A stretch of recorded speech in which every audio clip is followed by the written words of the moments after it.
Le parece que solo la novela revela al mundo entero. Por eso quiere que todos y todas lean novelas. Y por eso él mismo no cesa de escribir y publicar novelas. Hoy tenemos una conversación de largo aliento con Paco Ignacio Taibo II.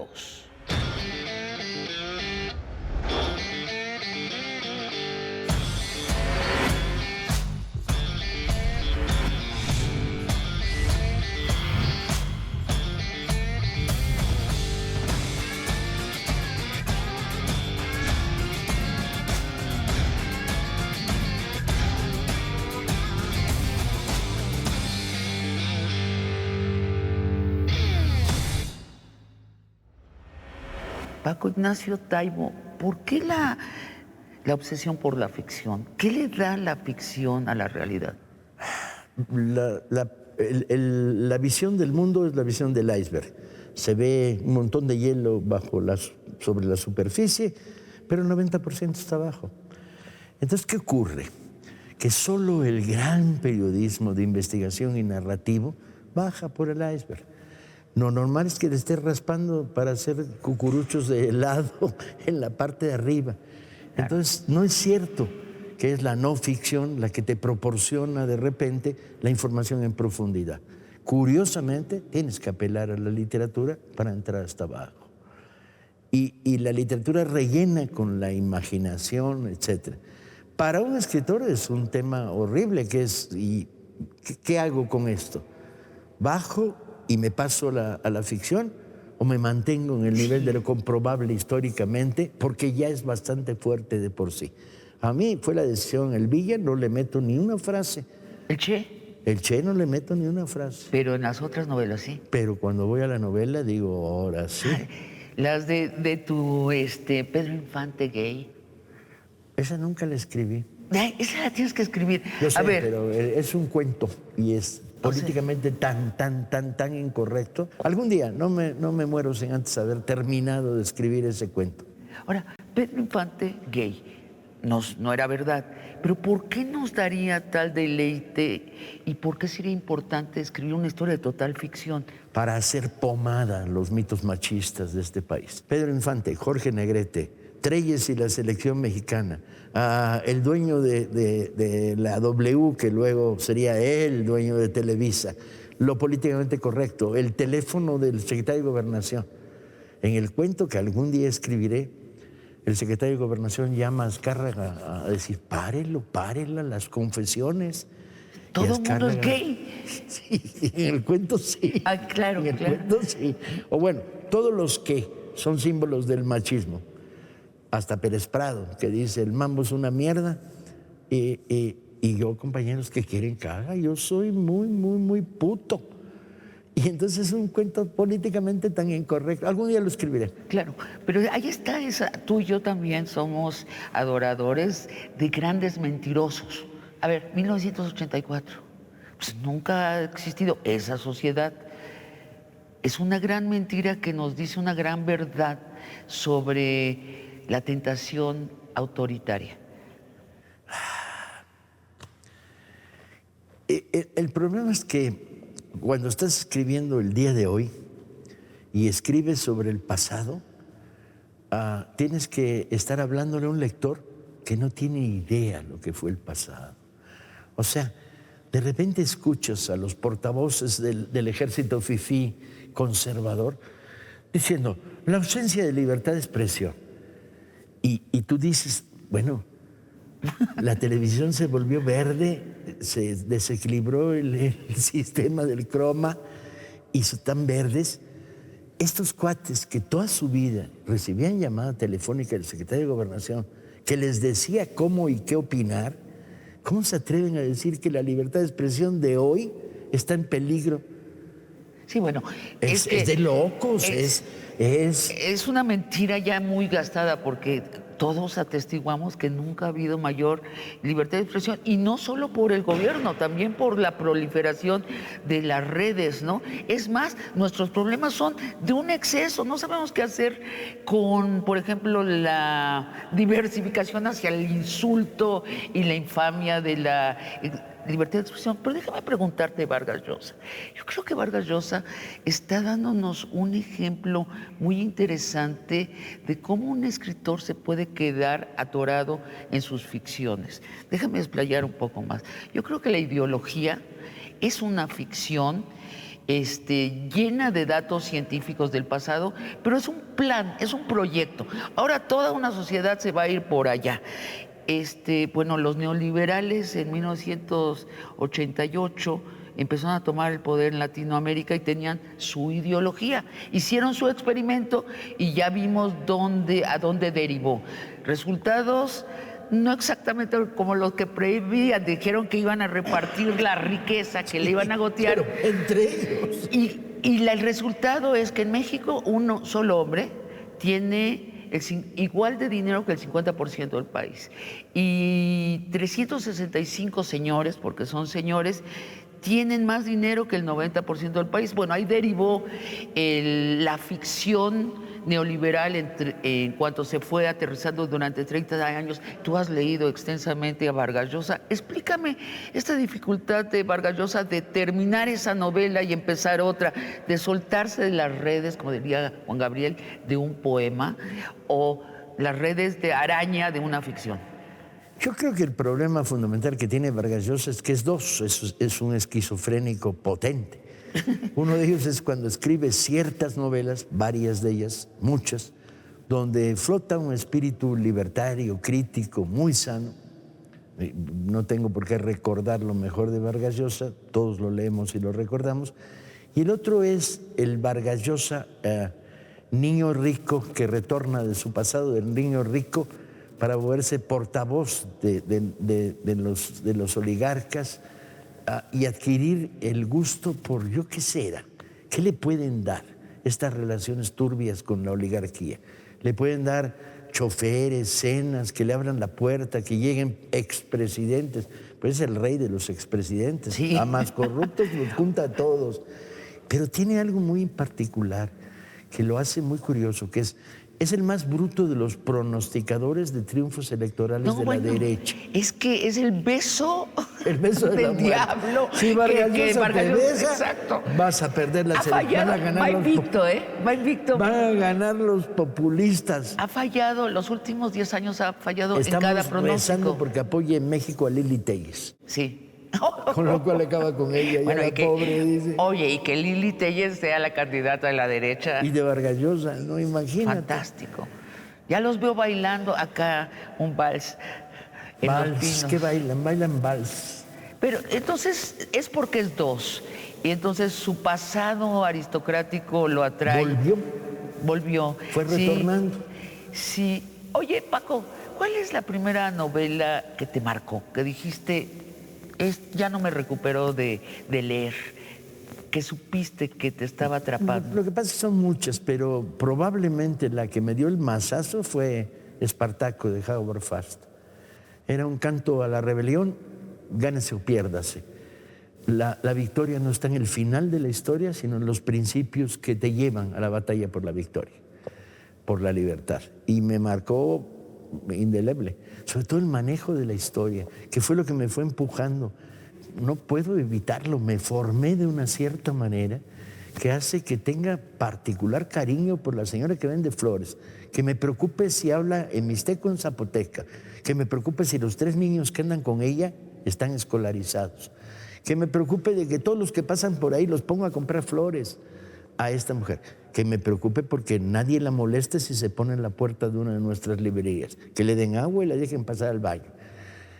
Soy populista, soy muy populista. ¿Qué quieres que haga? Adoro al cuate que trata de venderme 100 peines de plástico por 20 pesos. Y al señor que explotó a 150,000 trabajadores, pero tiene una casa preciosa, ¿no lo quieres? No, para nada. Los oligarcas me dan asco, que les dé lepra. Y mucho asco. Y tengo una posición de desprecio hacia el dinero mal habido, hacia la literatura del self-made, hacia nosotros hicimos este país. Y tú sí, cuando eras los dueños de las minas de Baja California y pagabas la mitad del salario mínimo, ustedes hicieron este país. Oye, y cuando dejaron a los mineros dentro de la panza del Eso ya cerro, ni contarlo. porque costaba sacarlos, eran 60 y tantos. Ni contar. Y que el ejército mexicano yendo a defender al dueño de la mina y no a Peor los mineros todavía. que están en la panza. Esas son las historias. A ver, pero déjame hablarte de política y literatura. Yo recuerdo que a mediados del neoliberalismo, o sea, hace 15 años, se decía con mucha seriedad que la literatura y la política eran dos esferas que no se debían tocar. No. Y por eso se desechaba a Neruda, uno de Sí. nuestros grandes poetas del español. Y hablaba de la contaminación política de la Exacto. literatura, como si la literatura se moviera en el espacio de la pureza política. Somos los que somos, vivimos lo que vivimos. ¿Vas a dejar fuera esta parte? Ahora, es importante, para mí lo fue, dar la batalla contra que la política dominara el texto. Es decir, si quiero escribir sobre esto, hazte un volante, haz un panfleto, haz un reportaje y regálalo en los campamentos de huelga de los maestros. Ajá. Si quieres hacer una novela, la literatura tiene un grado de autonomía que se lo tienes que respetar y cuidar. Y ahí sí, cuidar la contaminación de un exceso de voluntad política, tentación. Por si no te vas a la pedagogía. ¿Cómo se llama la premio Nobel de este año? Annie Arnaud. Yo la empecé a leer y déjame decirte lo interesante. Ella pone la ideología por enfrente. Ella pone la ideología como la explicación, no de la novela, de la vida.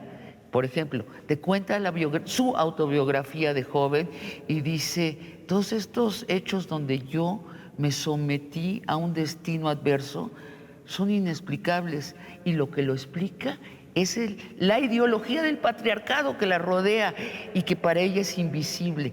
Pero así de plano, en primer plano está el segundo sexo de Simone de Beauvoir, Claro. sin miedo a la ideología. Pensar, yo era inocente. Cuando por primera vez leí Simón de Beauvoir, pensé que Simón era un cuate. Hasta que leí Los Mandarines, donde queda claro que Simón es la mujer que está detrás de la línea donde Sartre y compañía del excelso nivel de intelectuales progresistas franceses están debatiendo y donde hay una posición más fuerte que la de ellos. Y entonces dije, es niña, me gusta más. De hecho, excluimos muchas cosas de las novelas por esta prohibición de la política. Déjame preguntarte, el Che. Yo adoro tu novela, el Che. Es la que más me gusta, ya te lo dije. Cada que te veo te digo, el Che. Pero, a ver, yo leí tu novela sobre el Che. No una novela, Extraordinaria. Antes de no irme es ficción, no hay nada de ficción. Bueno, y le llamamos novela. Tú la llamas novela porque gracias, y te lo agradezco mucho, la leíste como si fuera novela. La leí como si fuera novela. Es que es diferente. Lees la no ficción, pero te atrapa la manera en cómo está contada. Así y es. tienes la sensación de que estás metida en el universo de la lectura por placer. Sí. Que eso es la novela. Sí. ¿No? Y siento al personaje principal y también los que lo rodean, que esto es una de las prohibiciones de los historiadores, ¿no? Fíjate, los historiadores dicen, nosotros no hacemos ficción. ¡Mangos! No, hombre. Los historiadores también hacen ficción. Son como dosis de realidad y no realidad, pero un buen historiador hace ficción. Y si es muy bueno, hace algo mejor. Usa las armas de la ficción para hacer historia, para contar la historia. Si no, Te la queda una prosa historia se vuelve legible, helada. aburrida. Si no, ponte a leer las notas de pie de página a ver si te diviertes. Yo leo el Che, me voy a Cuba y vuelvo a comprar el Che en Cuba y lo empiezo a subrayar en la noche y durante el día, después de dar mis clases que daba en la escuela de cine, me voy a visitar los lugares. Entonces, el Che, tu novela, tu biografía del Che es mi guía Michelin. Sí, porque el libro está construido sobre la idea de hay que tocar piedra, hay que tomar llano. Y parte no es cierto que él pudo levantarse y ponerse de pie, porque aquí, si se ponía de pie, no lo veía nadie porque Exacto. tiene un llano enfrente. Exacto. Y no es cierto que cuando entró a esta mina se encontró un retrato de sí mismo en una de las paredes. O sí es cierto, pero ¿qué hizo? O sea, sometes a la duda de la verdad, del sentido común y de lo políticamente incorrecto. Casi me crucifican los ortodoxos cubanos, porque yo contaba cómo el Che tenía unos hábitos higiénicos terribles y que tenían que ver, no eran gratuitos, no era que no le gustara lavarse, era que un asmático como él, los peores ataques de asma que le dieron en su vida fue cuando se cayó el agua, ¿sí? Y reactivamente le desataba unos ataques de asma brutales. Bueno, cuando escribo esto, los ortodoxos. Pero usted dice que el Che se quitaba, mojaba los deditos en un cuenco en la Sierra Maestra, se quitaba las lagañas y decía, no exagere, Che, no exagere. Bueno, no lo cuento porque sí, lo cuento porque tengo 3 testimonios de los que estaban alrededor, los que estaban en la hamaca tendida al lado, que te lo cuentan. Bueno, y las batallas, ¿cómo las narras?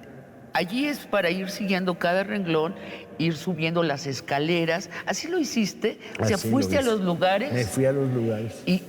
Y ahí te narraste la gran batalla y la fuiste narrando piedra por Sí, piedra, agarradas a las y piedras. desde ahí disparaban, eso se veía.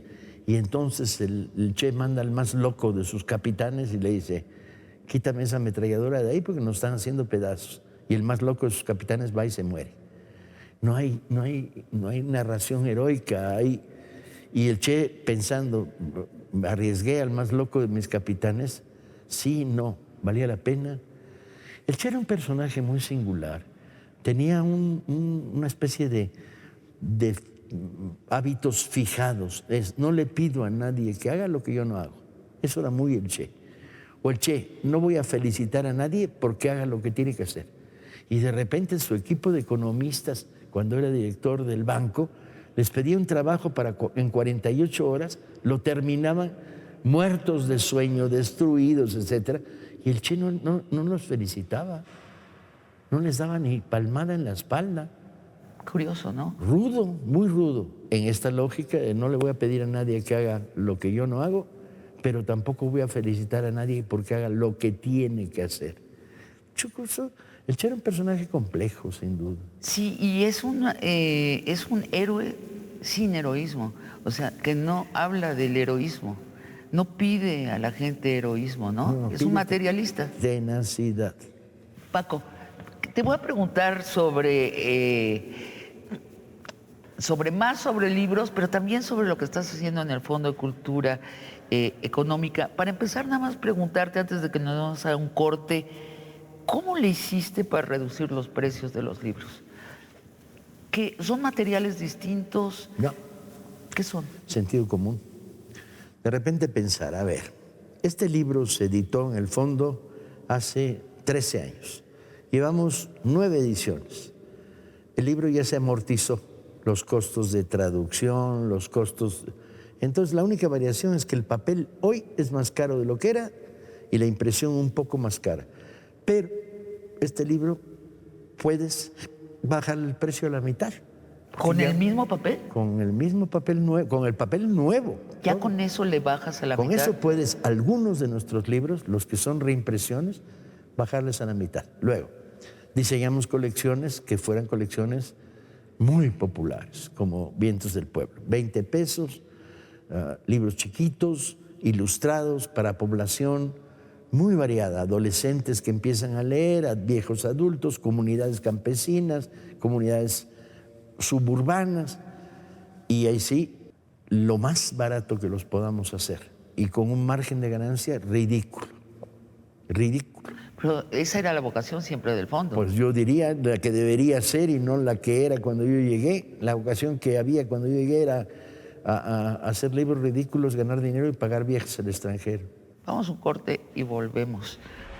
¿Has vuelto a ver al comandante Zapatista? No nos hemos vuelto a ver desde que hicimos la novela juntos. ¿Y cómo le hicieron? ¿Se sentaron físicamente? No, fue fascinante eso. Un día llega un mensajero, toca el timbre, sube y me dice, lea esto. Y esto es una propuesta para hacer una novela a 4 manos. Terminaba la carta de Marcos. Si dices que sí, empezamos. ¿No lo conocías a él? No. no Ok. nos habíamos visto físicamente nunca. Y entonces dije, órale, va. Y entonces ya me dan la propuesta de un primer capítulo y el pacto. El pacto es él los impares, yo los pares. Irla publicando conforme la estábamos escribiendo. Por lo tanto, no había corrección. ¡Qué peligroso!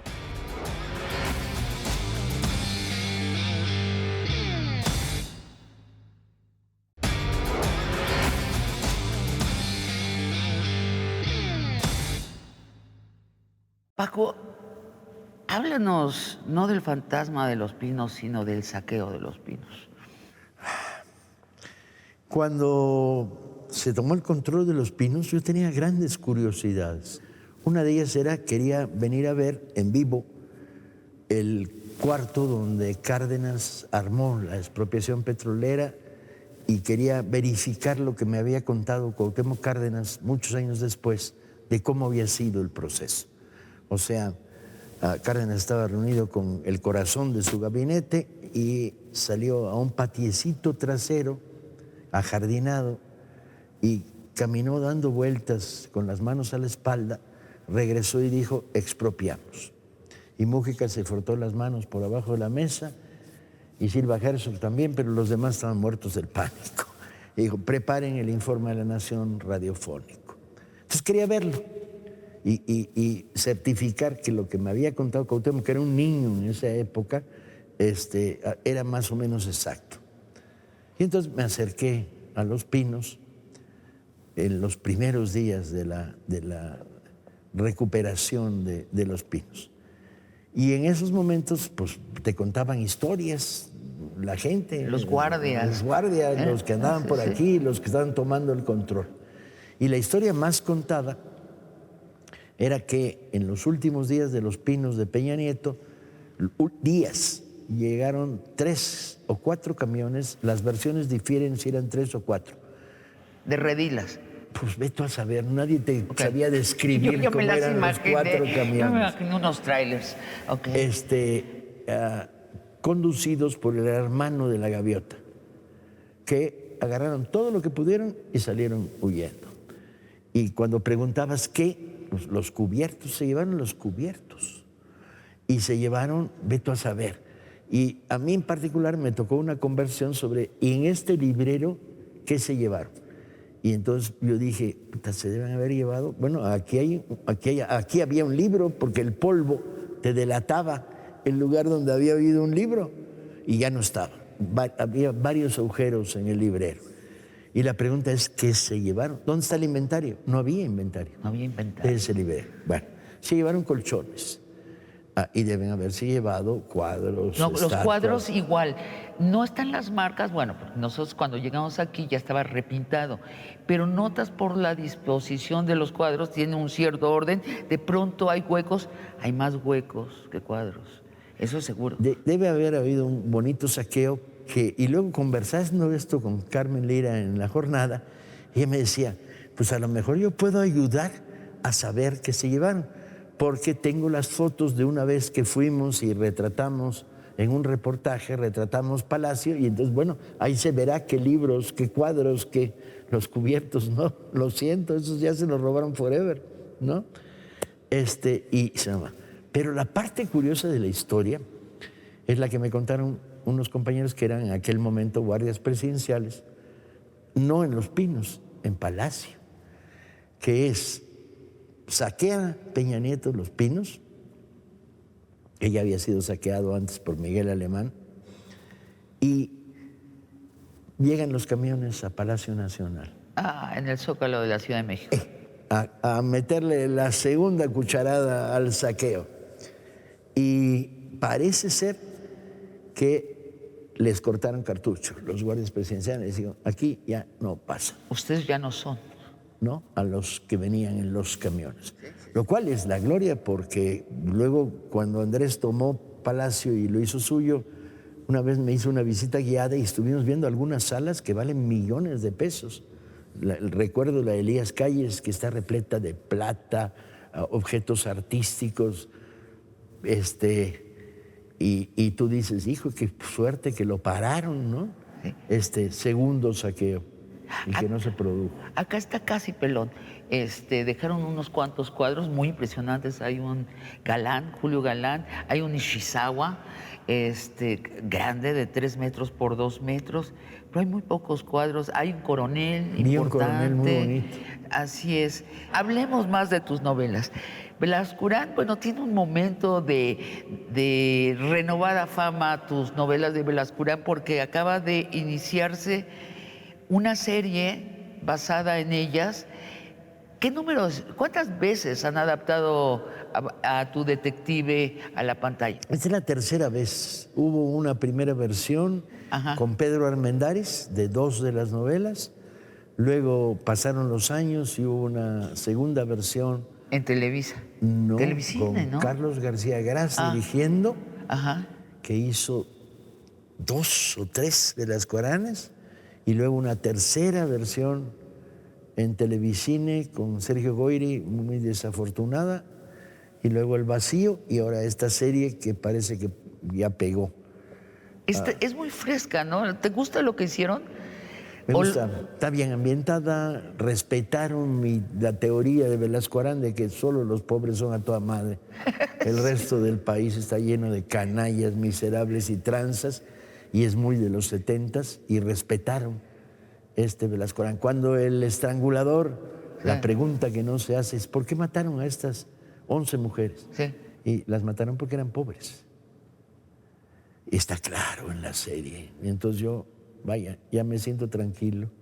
Pero ahora tendría que venir la segunda porque solo se hicieron las 3 primeras novelas. Las 3 primeras novelas. Son 10. A ver, ¿qué época? Son 9. Son 9. Ah, ok, son 9.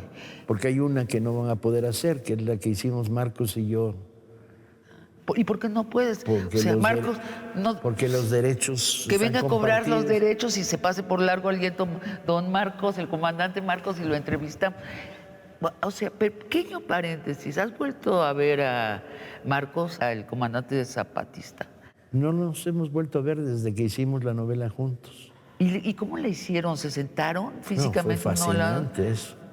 Un día llega un mensajero, toca el timbre, sube y me dice, lea esto. Y esto es una propuesta para hacer una novela a 4 manos, contando que esta propuesta originalmente era para hacerla a 6 manos, una novela policíaca, y que la había hecho en su día Manuel Vázquez Montalbán, que había muerto poco después. Y entonces, terminaba la carta de Marcos, si dices que sí, empezamos. Yo dije, su madre. ¿No lo conocías a él? No Ok. nos habíamos visto físicamente nunca. Y entonces dije, órale, va. Y entonces ya me dan la propuesta de un primer capítulo y el pacto. El pacto es él los impares, yo los pares. Y irla escribiendo, pero irla publicando conforme la estábamos escribiendo. Por lo tanto, no había corrección. ¡Qué peligroso! Entonces, el jueves llegaba el documento, el capítulo de Marcos. ¿Cómo? ¿Con un motociclista? No, ¿cuál motociclista? Por los caminos más extraños del planeta, man. En mano siempre.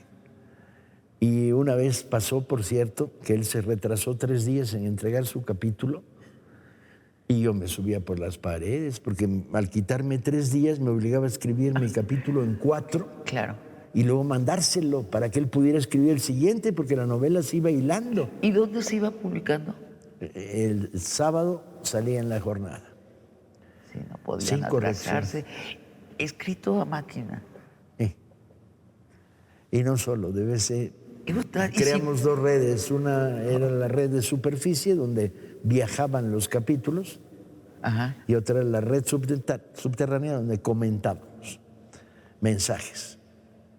O sea, el chino que me pusiste en la página 3, ¿para qué lo quieres? Yo, para esto y esto y esto. Y bueno, aquí iba y venía. ¿Escrito o teléfono? De todo. Porque de repente pasaban cosas muy chistosas, que era la época del fax. Y entonces sonaba el fax y salía un fax de una empresa farmacéutica alemana en la que decía, el perro, ¿lo vas a usar o lo vas a dejar ahí tirado, etcétera? Pero además, ¿por qué este personaje?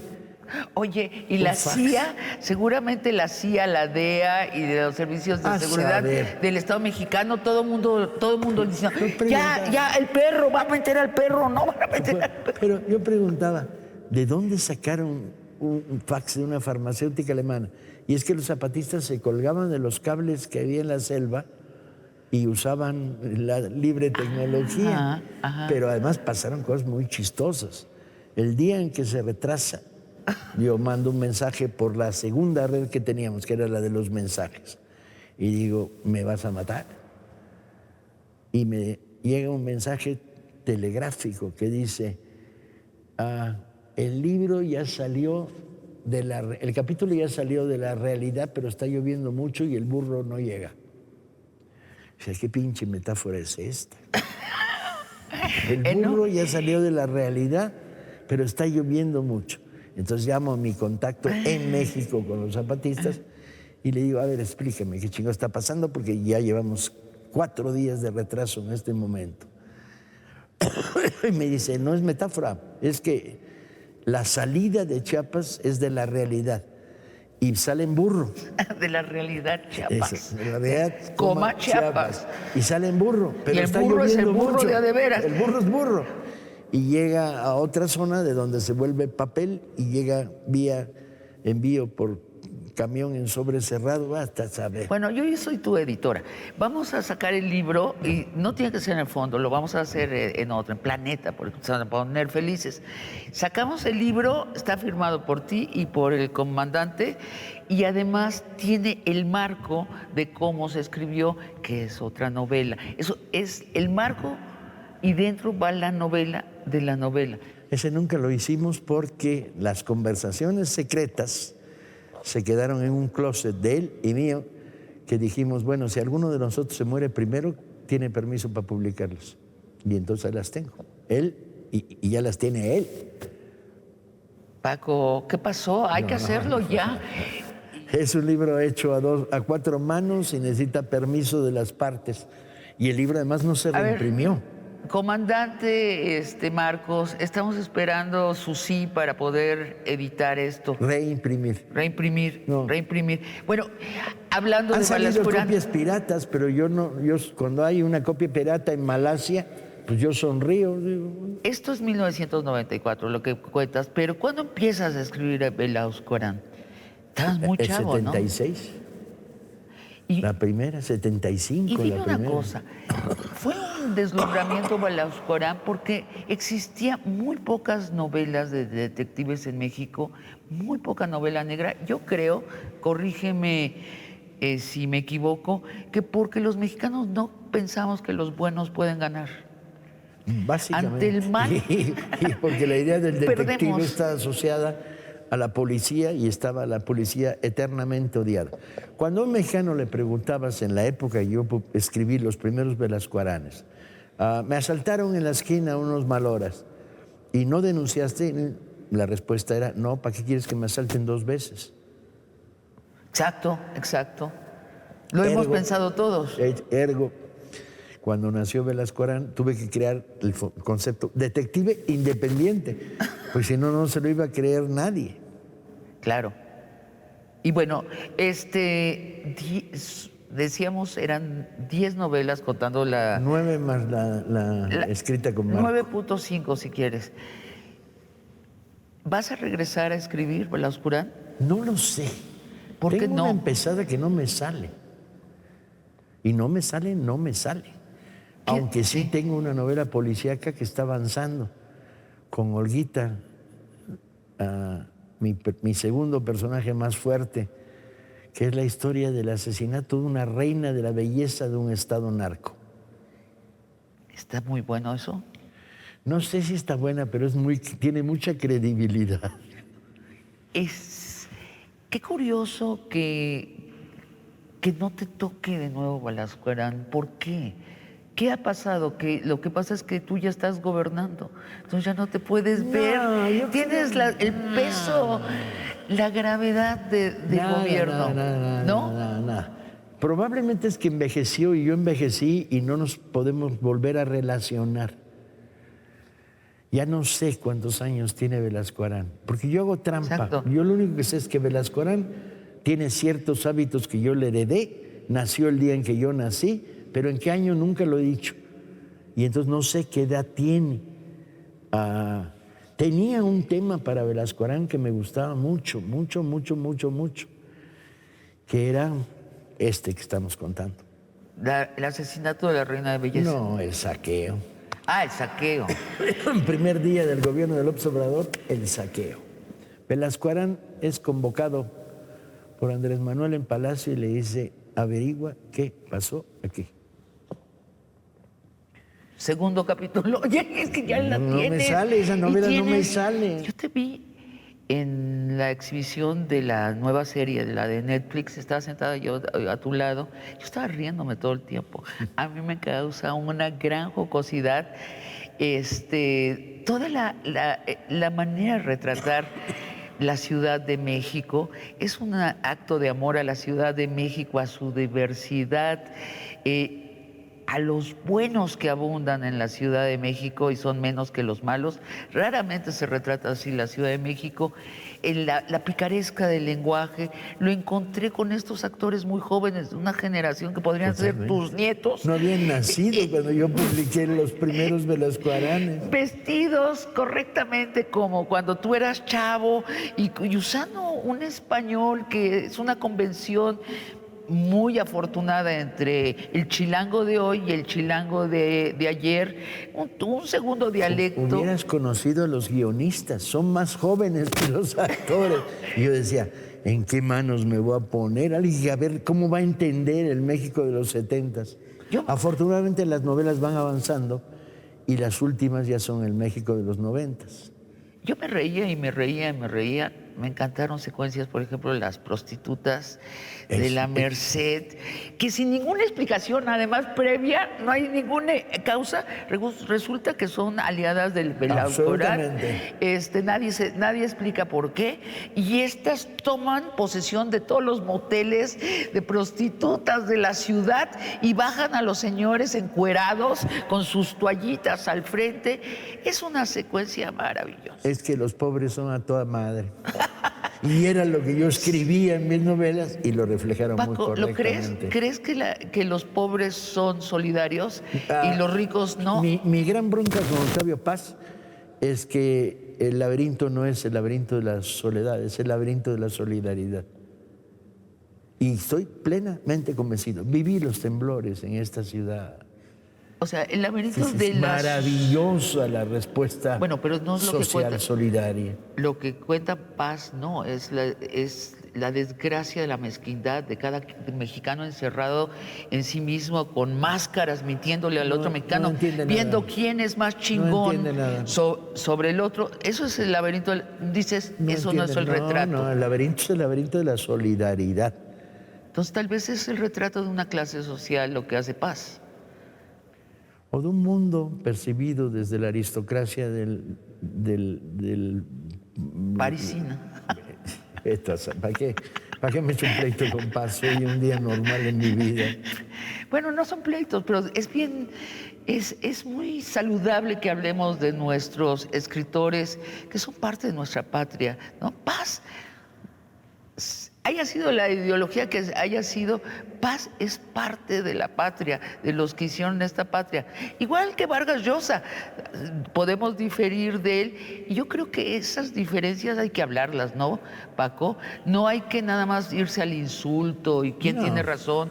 Es más complejo, interesante y hermoso el diálogo entre generaciones y entre distintas ideologías. Un aparato como el Fondo, que tiene, entre otras cosas, 106 librerías en el país y 14 en América Latina, que es, ¿vas a distribuir a Vargas Llosa? Claro. ¿Vas a distribuir a Octavio Paz? Desde luego, somos la editorial de Paz. Vas a, sí, que lean y discutan, que piensen solos los lectores. No nos ayudes, man. Vamos a un corte y regresamos con nuestro último bloque. El Fondo de Cultura Económica, cuando se fundó, era la apuesta por la identidad latinoamericana y la identidad en español. Sí, y Orfila es el jefe. Nosotros regresamos, volvamos al espíritu de Orfila, rompamos con años de burocracia, formalismo, gastos innecesarios. Tuve el primer año que limpiar el fondo. Está repleto de gastos innecesarios. ¿Cómo? Como para ir a la feria de Frankfurt, pues 5 días en un hotel en París de 3 estrellas, la comitiva. ¿En París, no en Frankfurt? Pues es que así se...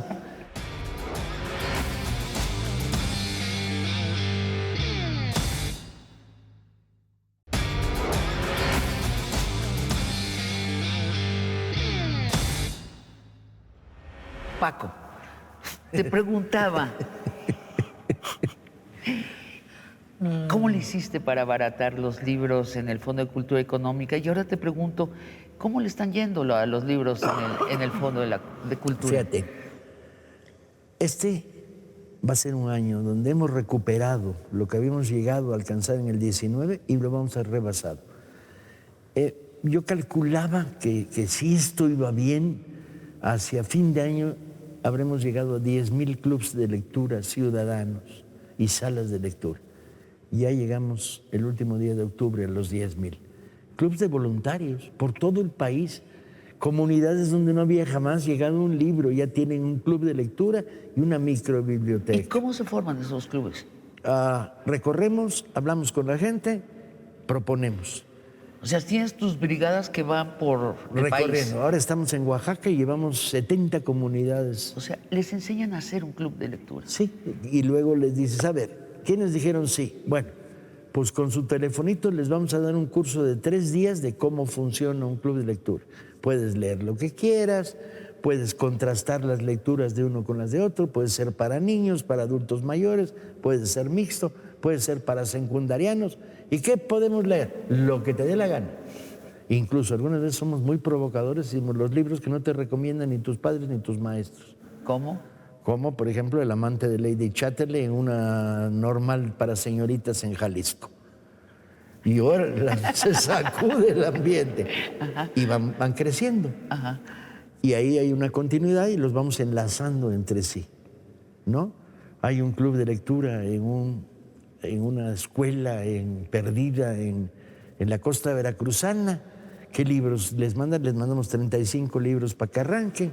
Para esto significa que estamos metiéndole millones de libros de regalo, que por muy baratos que nos salgan, no salen a menos de 20, 25 pesos. Entonces son millones de pesos que van hacia las comunidades y los clubes. ¿Y leen digital o leen en papel? En la mayoría de los casos leen papel. Es una comunidad con estudiantes de secundaria que tienen un telefonito. Ajá. Que les da para chatear un poco, para leer un poema, para recibir una recomendación de un libro. Pero el papel no lo sustituye nada. Entonces hay que crear microbibliotecas. Y dime la distribución, ¿también la cambiaste? Pero totalmente. Hicimos varias cosas radicales, que era soltar los librobuses recorriendo todo el país, crear una red de distribución en las 105 librerías que tenemos, que siguen creciendo, y de ahí redistribuir hacia comunidades. Entonces ahí va. Eso nos ha permitido que estemos en números negros este año, afortunadamente. ¿Desde hace cuánto no estaba el fondo en números negros? Tuvimos una crisis 2021 inevitable y una recuperación muy potente, a razón del 8% mensual. Nos fue muy bien en las ferias del libro, una política muy agresiva, novedades, autores, presentaciones, debates, etcétera, etcétera, con números excelentes. Estamos publicando 1,5 libros diario. ¿Qué tal? Que se dice pronto. Sí, bueno, sí. Pues, sobre todo a atender a que se sepa que estamos publicando. Y estás en números negros. Sí. Y dime una cosa, ¿el dinero que gana el fondo regresa al fondo? Sí, porque el fondo está doble financiado. Por un lado, la mitad o un poco más es lo que gana vendiendo libros, y por otro lado, la otra mitad es la aportación del Estado, misma que nos permite regalar libros, crear salas de lectura, organizar tráfico, ir a operación. Por ejemplo, de las librerías que tenemos, las 105, pues hay 1/3 que pierden dinero. ¿Y entonces qué? desde un punto de vista mercantil, ciérralas, pero desde un punto de vista social, es la única librería que hay en Zamora, ¿la vamos a cerrar? No, la vas a mantener abierta, con márgenes muy malos, económicos. Pero no somos y no somos una empresa, somos una empresa de servicio social. Somos la empresa de la República de Lectores. No, la meta no es ganar dinero. La meta es ganar todo el dinero que podamos ganar, pero no convertirlo en el Dios al que tienes que rezarle. ¿Y cómo le está yendo a las librerías del fondo? Algunos muy bien.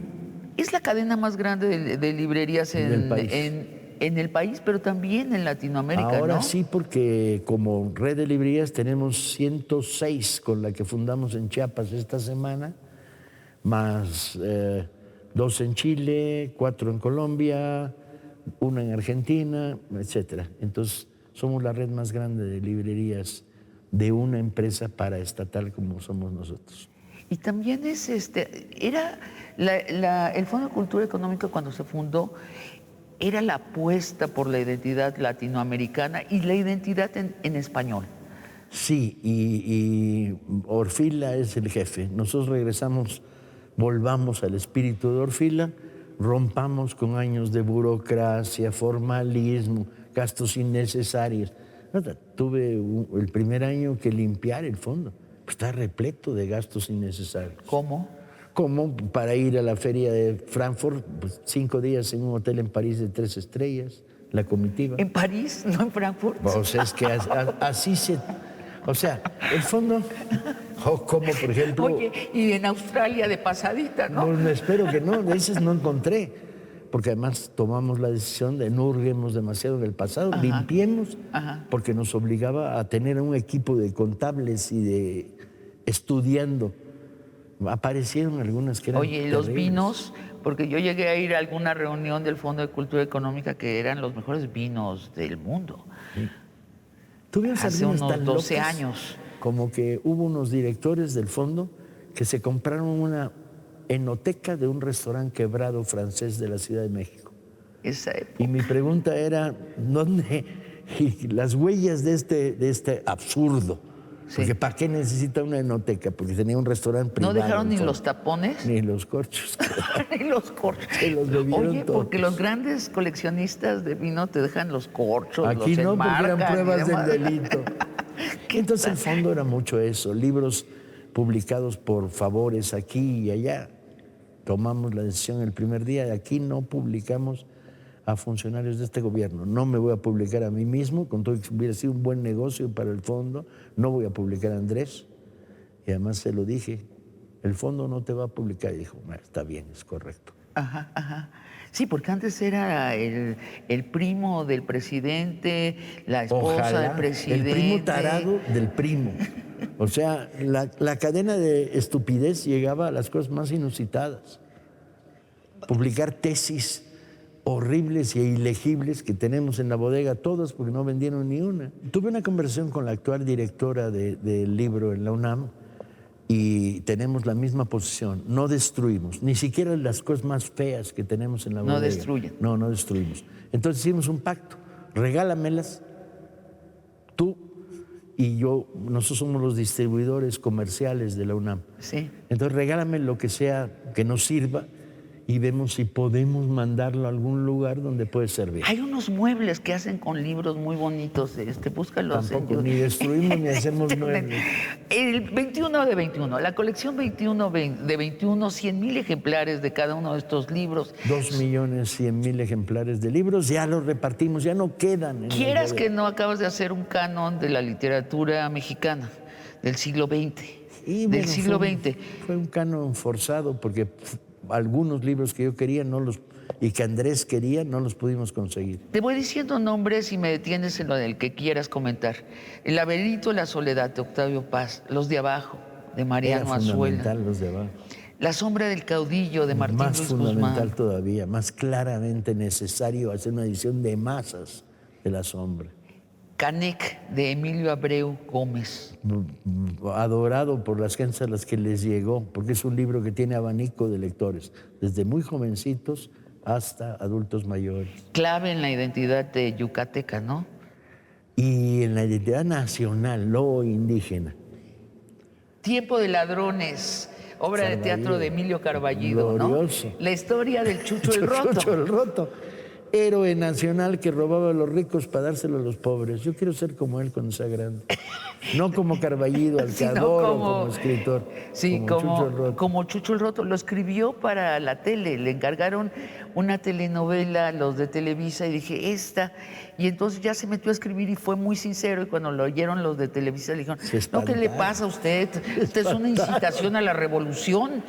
Es un libro que además tiene una virtud que yo adoro en Carballido, que es las acotaciones para la puesta en escena son literarias. Sí, sí, Entonces, te sirven para leerlo como novela o para verlo en la cabeza como una obra de teatro que se está gestando en tu cabeza. Lo adoro. ¿Has leído la prosa de Carballido?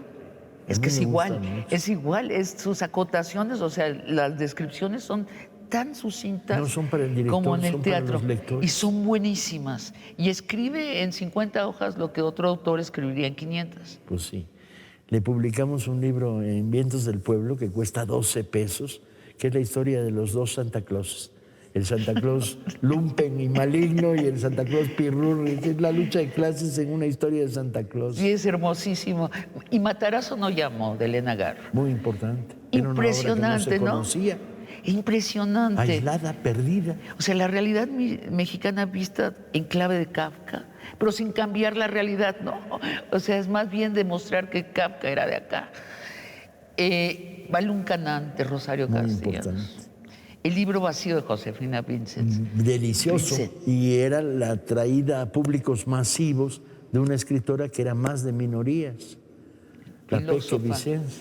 Río Subterráneo de Inés Arredondo. Pasó lo mismo. Inés tenía entre estudiantes de literatura muy buena percepción, pero aquí dio el salto para llegar a miles de... Porque además, una virtud, distribuimos 21 para 21 en mano. Nada de, te mando a la biblioteca de Puebla, no. Nada de, ahí te va para el hospital, no. Convoca a los trabajadores del hospital y se los repartimos en mano. ¿Y llaman al fondo o escriben al fondo y cuando se lo hicimos llevan? El proyecto de distribución, contactamos y nos contactaron. O sea, quiero entender, órale. Yo quiero 100, porque somos 100. Yo quiero 1000, pero pasaron cosas gloriosas.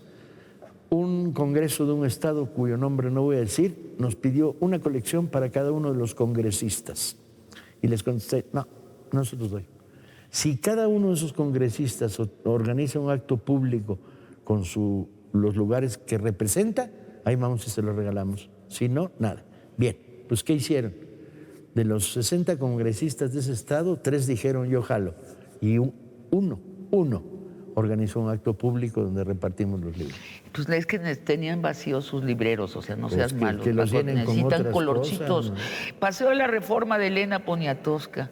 Tiene la noche un árbol de Guadalupe Dueñas, otra de nuestras grandes escritoras abandonadas, ¿no?, por la memoria patriarcal. Muerte en el bosque de Amparo Dávila, otra más, otra. La lista es muy buena. La lista es muy buena, hay muchas mujeres. Femenino, ¿no? Paco, hasta la próxima. Nunca acabamos de conversar contigo. Muchas gracias. Se nos alargan los temas. Y a ustedes, amigos y amigas, los espero el próximo jueves en otra conversación de largo aliento.